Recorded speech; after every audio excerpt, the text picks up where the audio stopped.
Well, over the past 36 years, I've used many images to explain the importance of room in the inn. I've described the program as a sanctuary from the violence of the streets, or as Ellis Island for urban refugees, or a Red Cross tent in a war zone, or as an oasis in an asphalt desert, or a gathering of friends, or as a rewriting of the original No Room in the Inn story. After 36 years, the most important image I use now is the notion of a communion meal. Consider all the ways we eat a meal, often on the run. 12 people sitting individually at a McDonald's, they're eating a meal, but something is missing. The gathering of the 12 people in a room in the inn congregation also experience a meal, to be sure, but even more. It's not just a meal, but a communion meal. A communion meal is a meal that has sharing and intimacy. It reaches the depths of the soul and the heights of mystery. It is called sacred by people of religion. Unlike God, however, no one ever has to doubt or try to prove its existence. A communion meal is experienced the way we experience the sunsets and the mountaintops.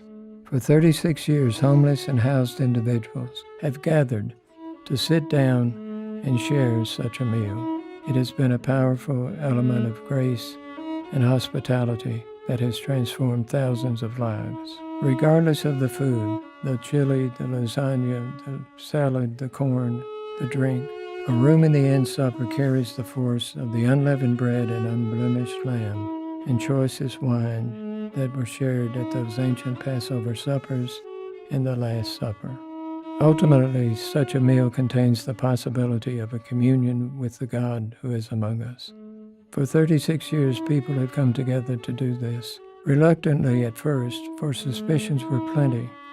Some congregation members stood on the other side of a serving counter, like vending machines, dispensing food without sharing, while the homeless guests wanted to go off and eat in a corner by themselves.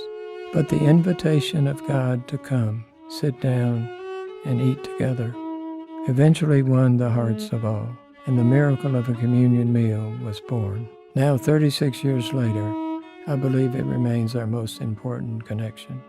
Room in the inn may be safe and clean and warm and dependable and secure, but most importantly, it is loving hospitality, found in the sharing, the laughter, the tears, the memories, the hopes, and all those other moments that bring us communion with each other and with God.